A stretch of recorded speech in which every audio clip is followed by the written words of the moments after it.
dragi panelisti, dragi participanti. I will continue now in English.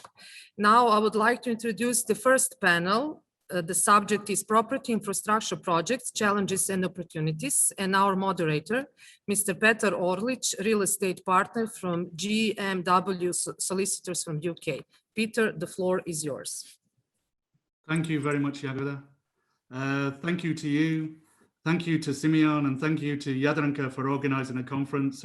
It's been a great conference so far, and I think everyone will agree there's been some very interesting and useful information provided by the keynote speakers.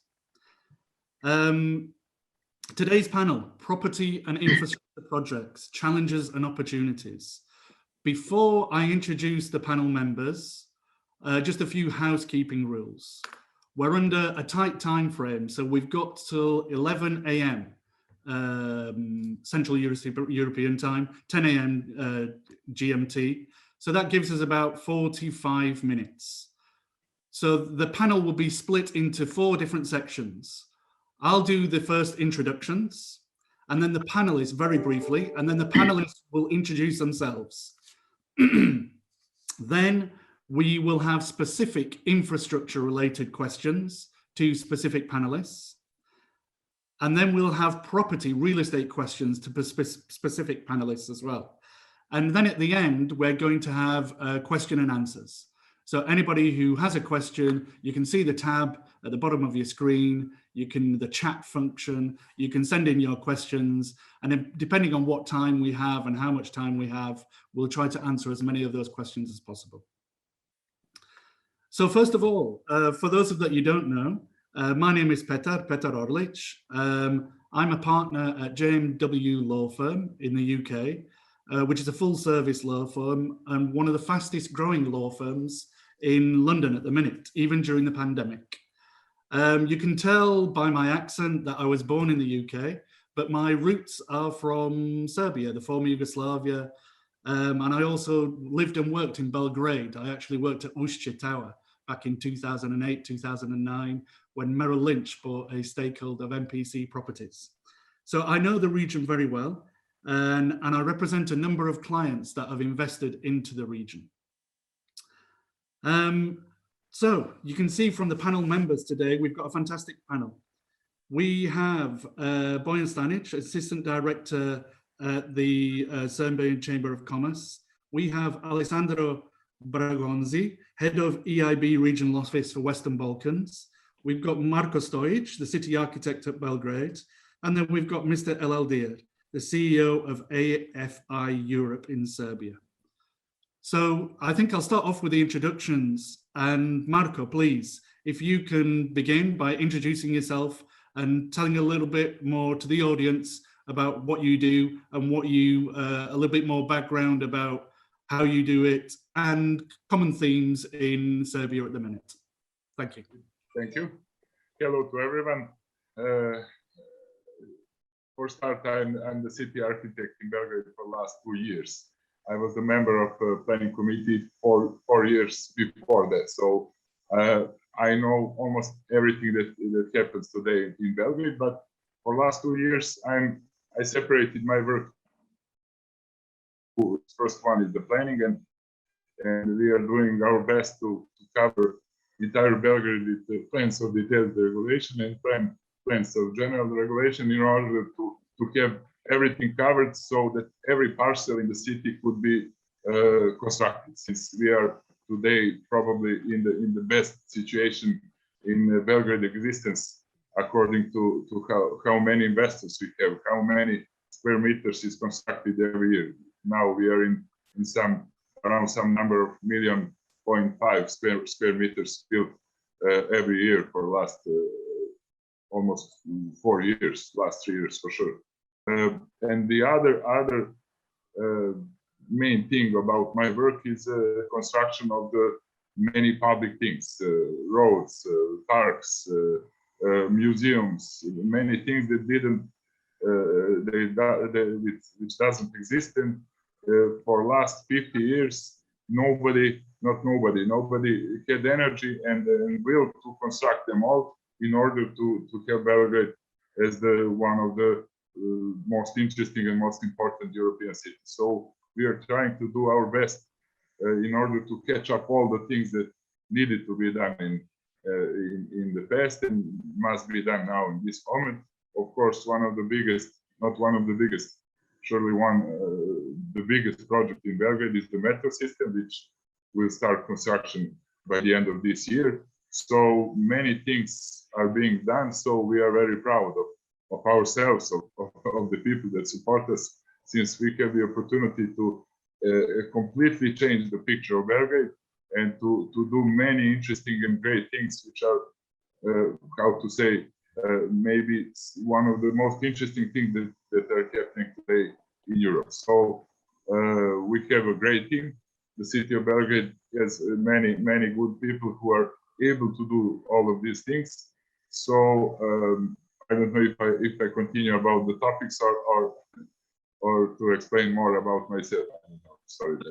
If you can continue about some of the topics, because you know, for me, for example, I haven't been in Belgrade for the past year and a half because of the pandemic. So I'm looking forward to seeing what's new and what's in the pipeline in Belgrade. So if you could briefly talk about a few of the topics, that would be great. Thank you. Many things. Of course, pandemic was a terrible thing. It still is, and it is a big issue for us in each of the projects. But we of course worked every day since the start of pandemic, and construction sites all around Belgrade didn't stop. 95% of them.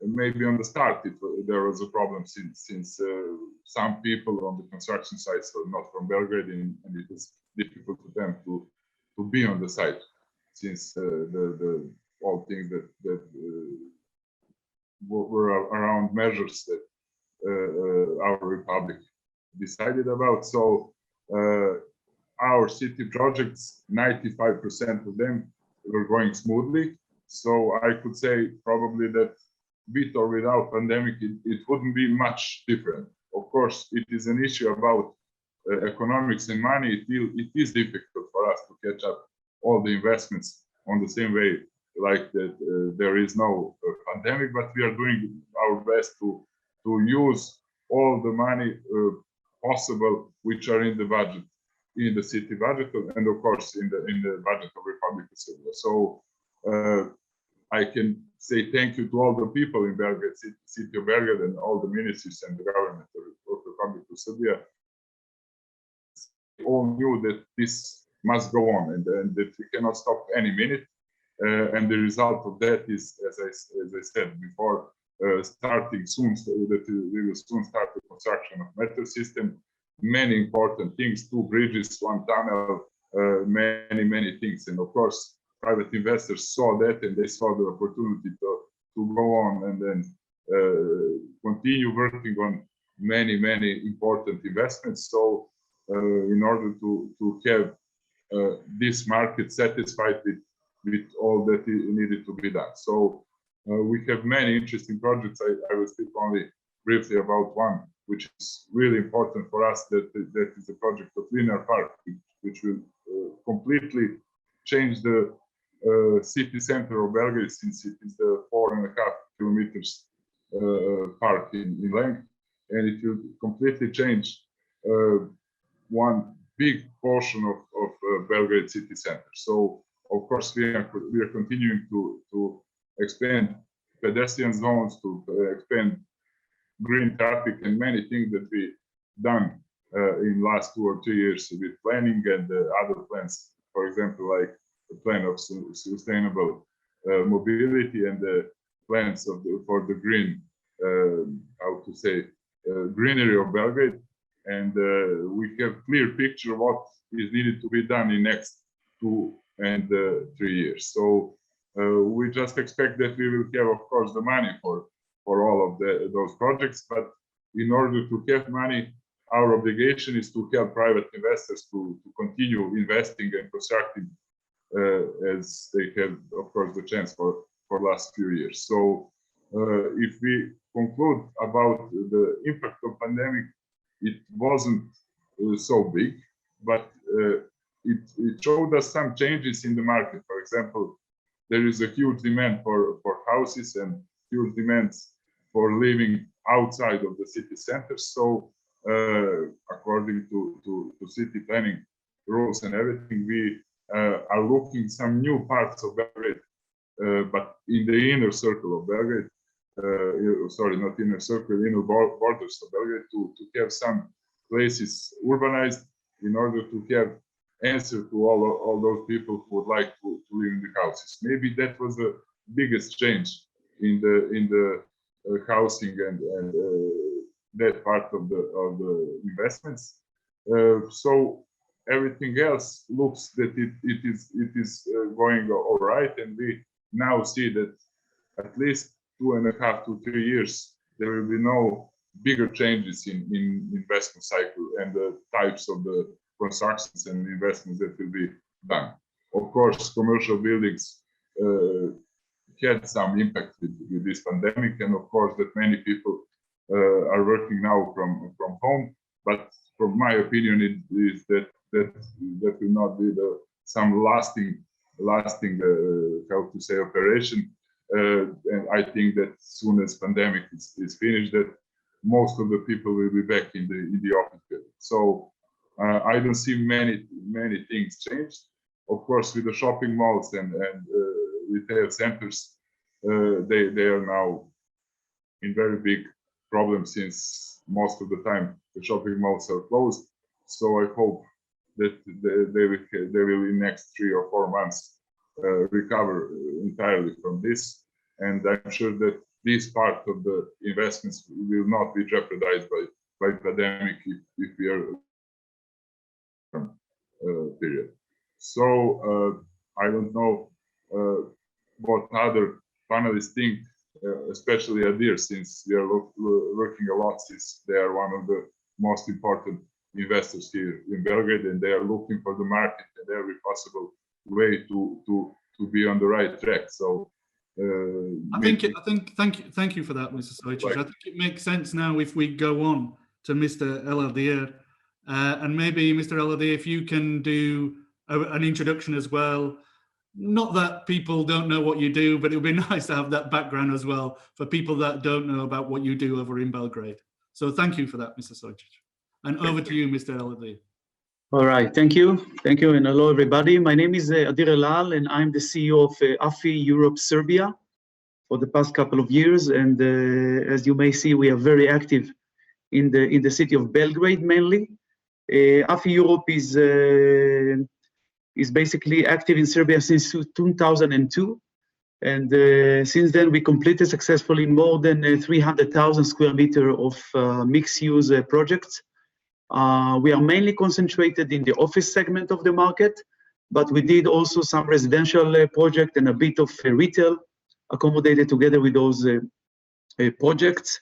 We started and we continue, of course, our flagship project in the name of Airport City Belgrade, located in New Belgrade, consists of more than 200,000 square meters of office buildings, which we hold and lease and maintain for the past almost 15 years.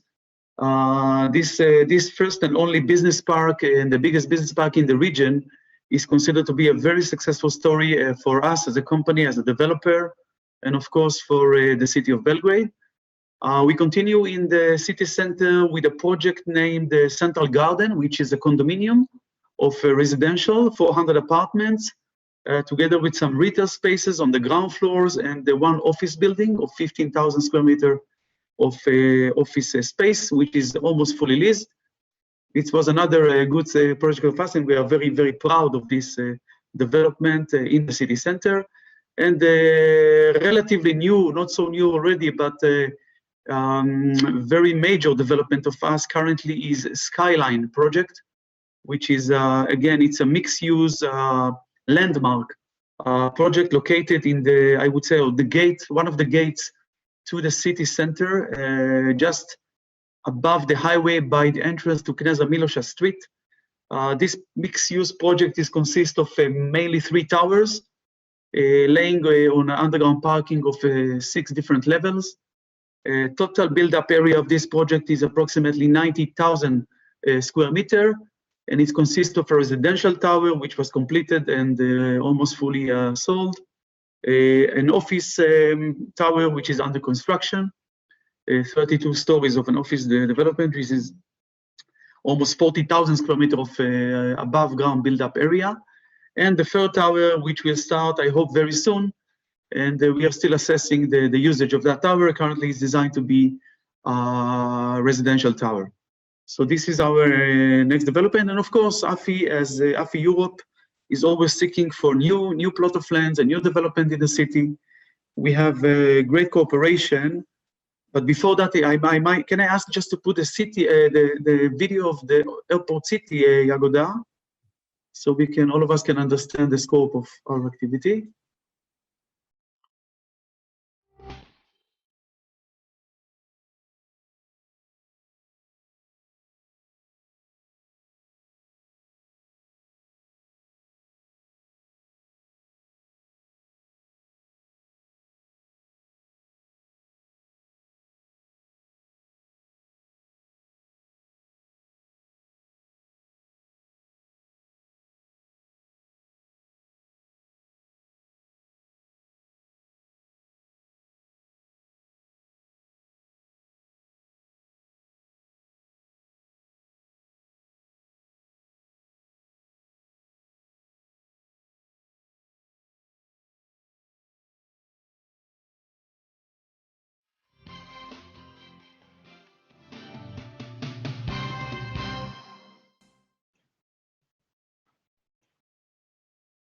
Good, thank you. Did you hear also this video? Yes, we saw that video. That was fantastic. Okay, great, because I couldn't hear it. So this was Airport City, as I said, and it was our first development. We can see now shortly, really shortly, the Skyline Project, which is under development, as I said. Please, Jagoda.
So as I said, Afi Europe Serbia is committed, of course, to Serbia. We see Serbian market and place as one of our, I would say, strategic place for investment.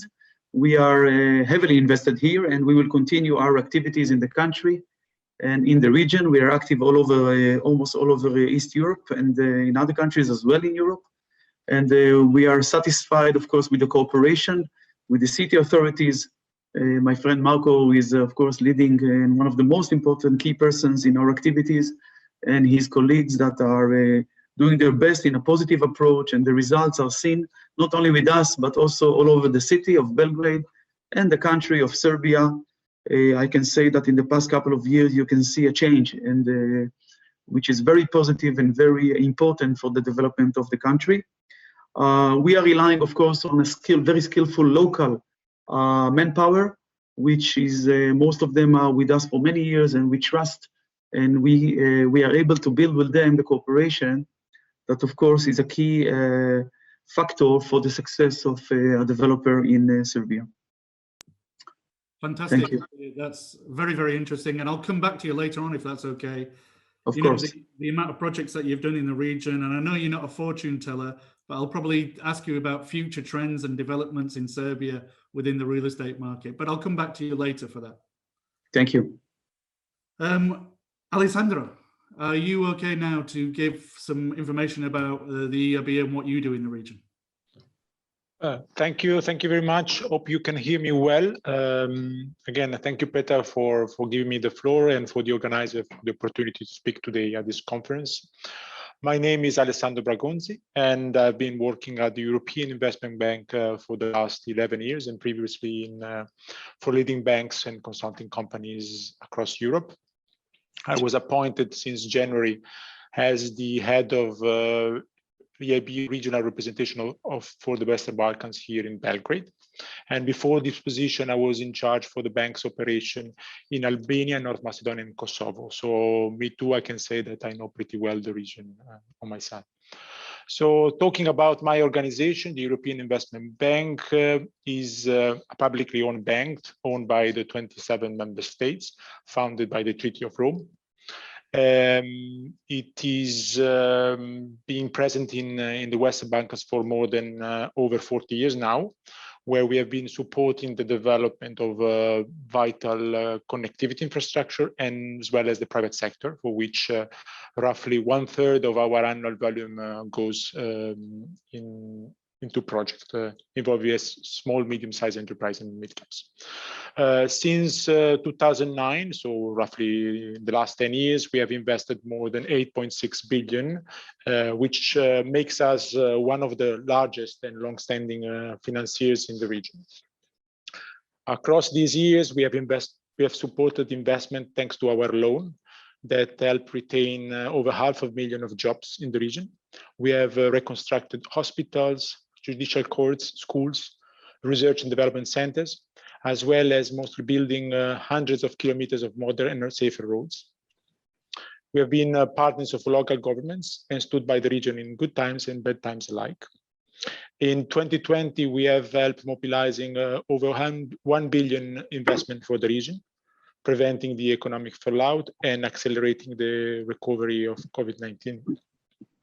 This was part of a package from the European Union called initiative called Team Europe, which was announced in May 2020 during the EU Western Balkan Summit in Zagreb. This is a bit an overview of the IB. Let me know if you want me to speak further about what we do in infrastructure, or we leave it for later. No, that's perfect, and I'll have some further questions about infrastructure later. So thank you, Alessandro.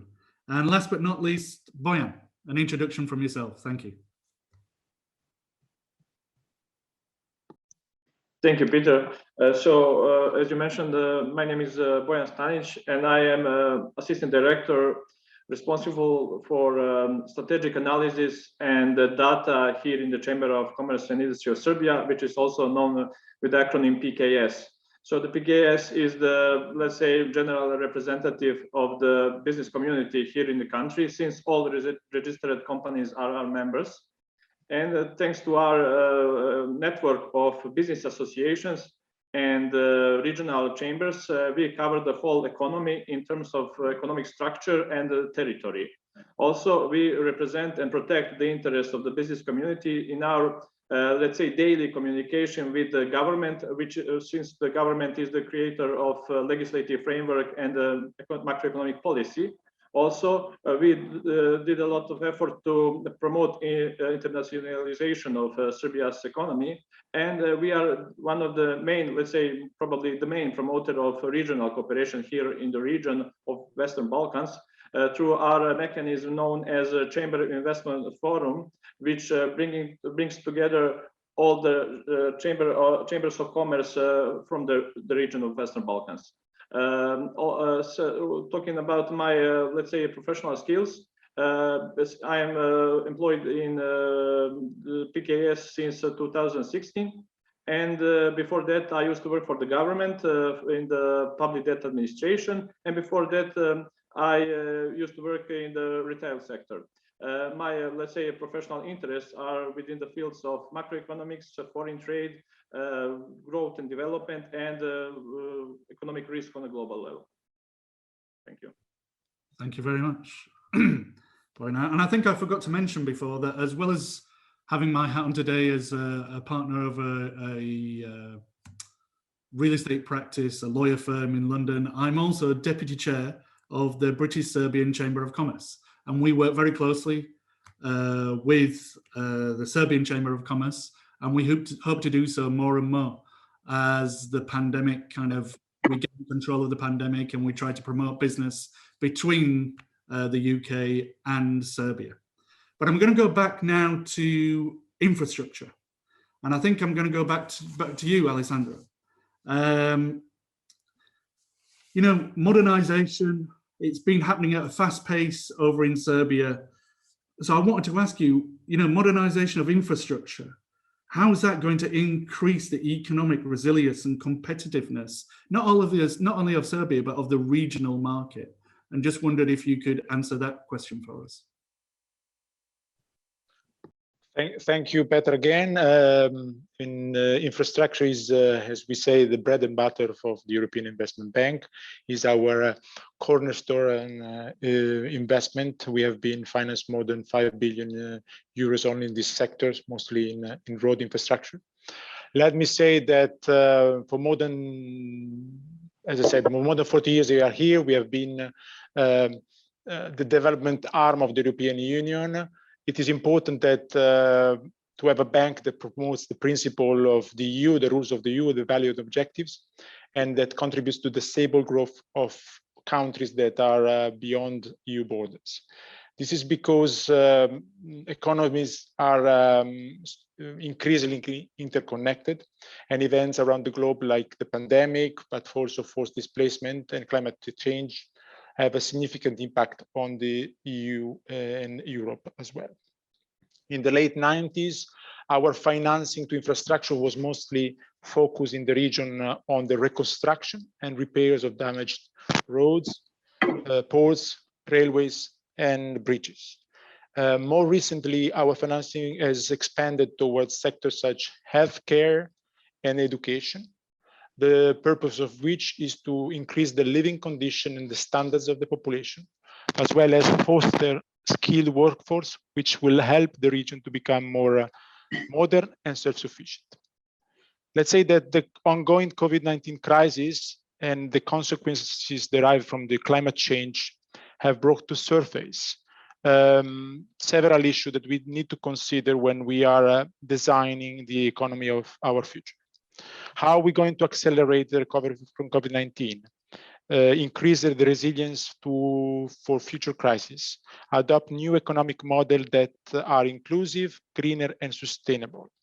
What kind of infrastructure we need to support all these initiatives? Let's say that beyond the short-term immediate support to help most affected sectors by the crisis, the European Commission has drawn a new plan to support the strategy that foster long-term and resilient growth. This plan is the Economic and Investment Plan that was announced in late 2020 last year, which is a blueprint for greening and more prosperous growth in the region, spurring a better investment climate and new inclusive job opportunities.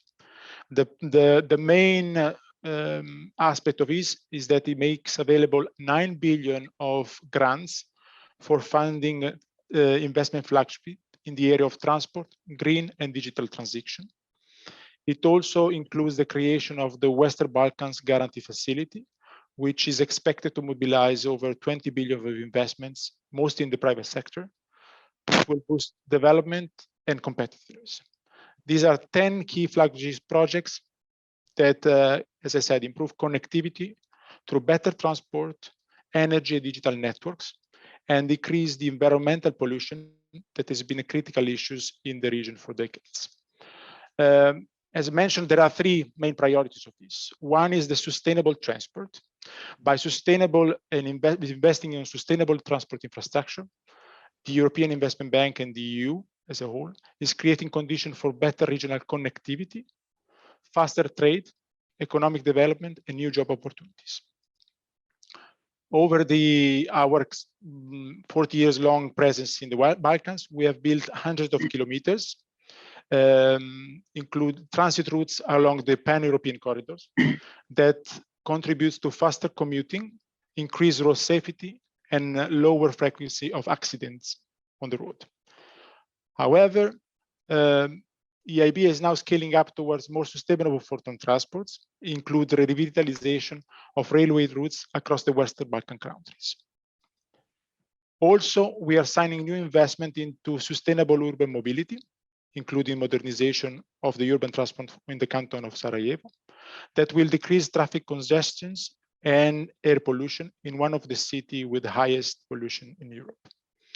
In Serbia, we will continue financing the improvement of the waterway navigation along the river of Sava and Danube. And all these initiatives are part of a gradual shift to more sustainable forms of transportation with lower gas emissions. The second angle of it, as we said, is the digitalization. The EIP, Economic Investment Plan, envisages green and digital transition, essential for sustainability of local economies. Digitalization is a process that generates conditions for more connected market and development of innovation.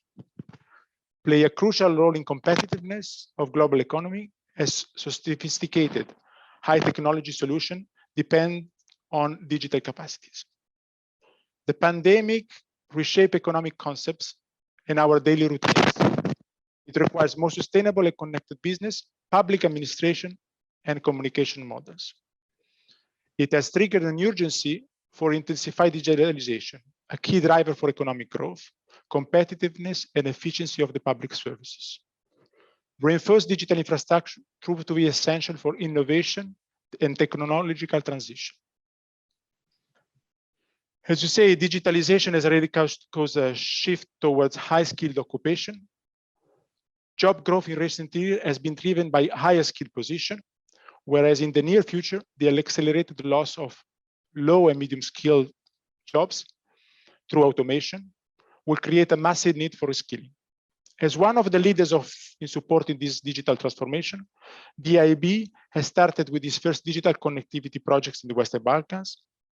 In 2020, we have financed 65 million in Serbia for digitalization of over 1,500 schools, enabling introduction of broadband network, IT equipment, online learning platforms, as well as digital trainings for 50,000 teachers. This project will enhance capacities of teachers to conduct online lessons more efficiently, even during emergencies, while pupils across the countries will be able to access digital education. Thanks to also our subsidiary, the European Investment Fund, we have provided 70 million worth guarantee for encouraging companies to increase their digital capacities. And then last items for us in terms of pillars, I will say the green transition. As you know, Western Balkans has been long struggling with the impact of climate changes, which has resulted, amongst other, in massive rainfalls and floods that hit the whole region. During all these emergencies, the EIB stood by the region to provide immediate financial relief and support for projects that support the prevention. When it comes to green transition, as the EU Climate Bank, we will not only support a sustainable and more efficient energy mix with lower CO2 emissions, but also enhance our investment into building local and regional wastewater treatment facilities. We are already financing construction of sewer system in municipality of Palilula in Belgrade, as well as in other major cities across the Western Balkans. No, thank you for that, Alessandro. That was a very detailed and interesting view, not only on Serbia and Belgrade, but on the region. So I want to go back to Bojan, I think, and specifically ask you about domestic companies and your view on them, small, medium-sized, reconstruction and production of material and equipment, and in terms of access to state infrastructure projects from my local Serbian point of view. Well, thank you, Peter. So as you know, the construction sector is one of the, let's say, leading economic sector and economic driver. Concluding with 2019, the growth rate was double-digit. We all know what happened in 2020, but we believe that economic expansion will continue this year and in the years to come. Talking about the new investment cycle implemented by the government, which is also the, let's say, economic driver in the next midterm period, we as a representative of the business community, we suggest that local companies should be more involved in the infrastructural project run by the government. We mean on the construction companies as well as the companies that producing construction material and equipment. That, let's say, access to the government projects need, let's say, to provide more, let's say, more finance to buy equipment and to, let's say, provide training for their staff, because modern construction solution needed let's say, finance, and that should be addressed by some guarantee schemes in cooperation between government and commercial banks here in Serbia. What is also important, because it will increase the revenues for the local companies, as well as it will help the companies to collect more references for the other tenders that they should apply in Serbia and abroad. That should be also applied for the infrastructure projects run by private companies.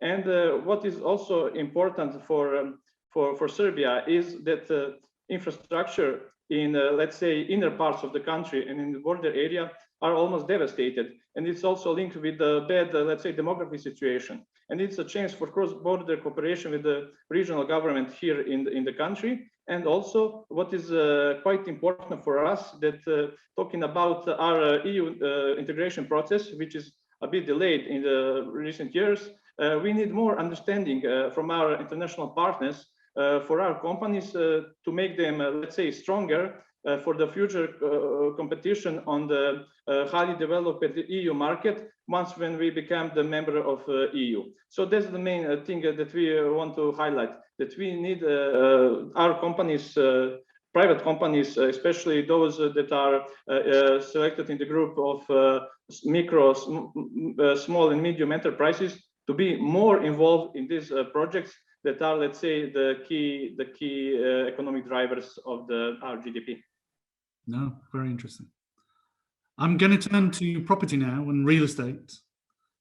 Adir, you made reference to some of the projects that you've done, Central Garden, Skyline, Airport City. They're all huge projects. And I think everybody on the panel and members today know that you're one of the biggest investors in real estate in Serbia.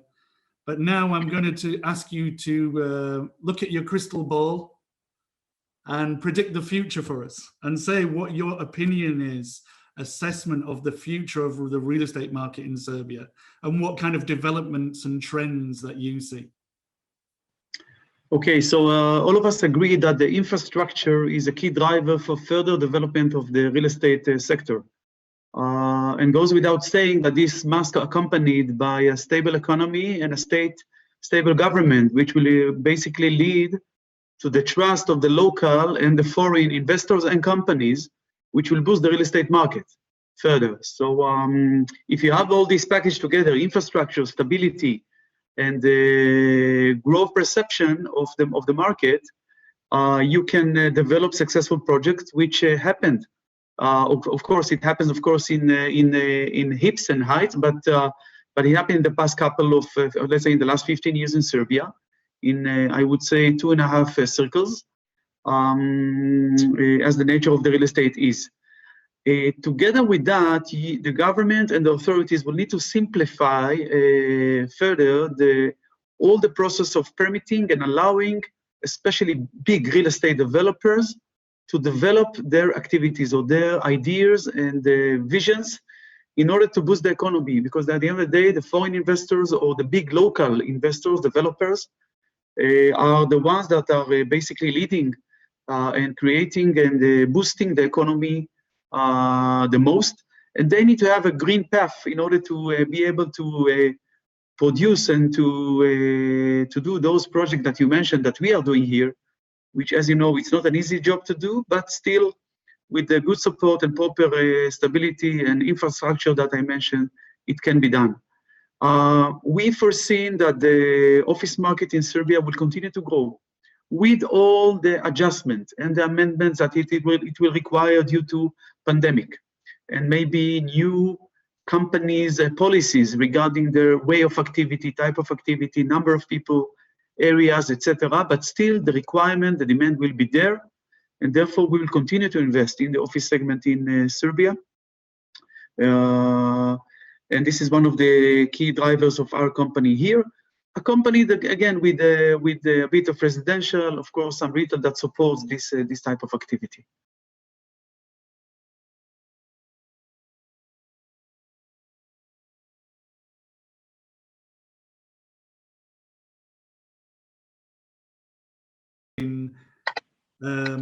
How they make real estate investment, diversification of portfolios. So you've got a good spread. You know, the office market, like from the EBRD as well, it's going to continue. It's going to rebound, as is tourism. It's going to rebound. So a diverse portfolio is essential, of course. Bojan, I'm going to go back to you, and I want to know about the support to the housing sector that you think's needed to increase credit activity. Have you got any thoughts on that? Well, thank you, Peter. So, as you probably know, what international financial institutions warned us that the, let's say, key issue for the sustainable growth of the Republic of Serbia in the long term is demographic problems. So, I mean, both in natural sense and also mechanical, since we have a high rate of immigration and, let's say, negative birth rate here in Serbia, and also what is also the feature of the whole region. And we believe that a part of a solution for the solution for that problem will be an easier access for the people when buying to credits, to loans, when buying the first apartment. So the Chamber of Commerce and Industry of Serbia, together with the city of Belgrade, suggested a set of measures that will help the people in their access to the credits. So far, the National Bank of Serbia suggested that the participation rate when buying the first apartment would be have to be lower from 20% to 10%. This is just a suggestion. That's not obligation for the banks. I think several banks accepted that suggestion, but we also suggested that the area of the apartment on which VAT return should be applied has to be larger from today's, I think, 40 or 50 square meters to 60. And also our third suggestion was that when buying the apartment in the process of construction, today's rule is that the apartment has to be finished in 80% finished, and we suggested that rate to be that share to be lower to 60%. What is also important for us, I will just mention the issue in Russia, because, for example, in that country, the problem, negative demographic trend emerged again since 2015, I think, and their experts concluded that concentrating, let's say, population policy on the women in the period of pregnancy and when they are raising child in the first year will not solve the problem, because the parents need the broader, let's say, perspective for their decision to stay here in the country. And also in that sense, they have to see a perspective for their children that need parental support for at least 18 years. In that sense, we believe that it will help to let's say, to preserve our declining population, and that easier access to the loans for buying apartments will be quite supportive for our, let's say, young married couples. No, very interesting. I'm conscious of the time, and we've got to finish by 11 a.m.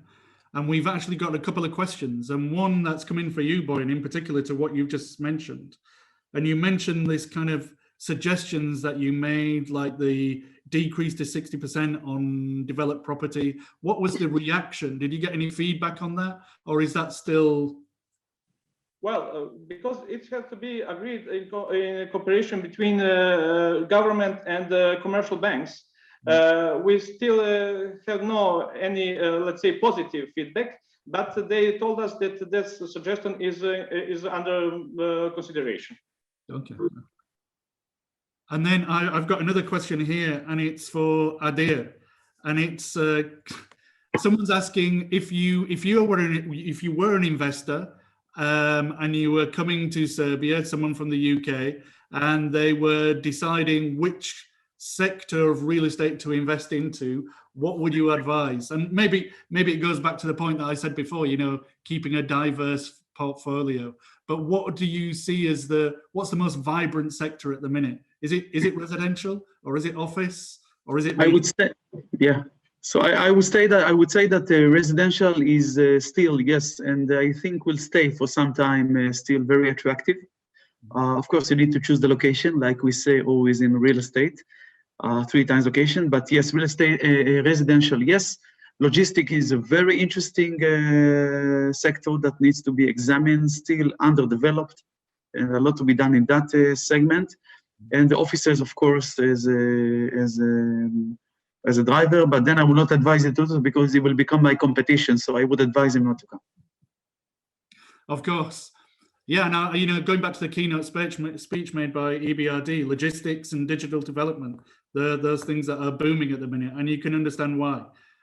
So I think now we just have 1 more minute left.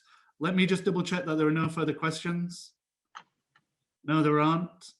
So I just want to take this opportunity to thank all the panelists. I think everyone will agree that it was a fantastic panel, and we've done very well on producing this panel online. So thanks to the organizers again.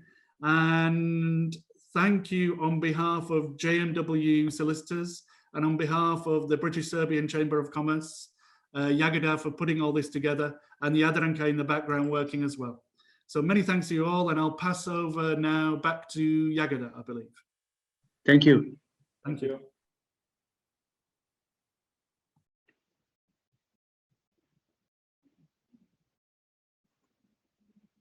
Sorry, just unmute myself. Thank you, Peter. Thank you, all panelists. It was a great panel. I really enjoyed it. Before we continue with the program, first I would like to apologize. We had some technical issues during the first video spot commercial break. Now we solve it and it won't happen again during the conference.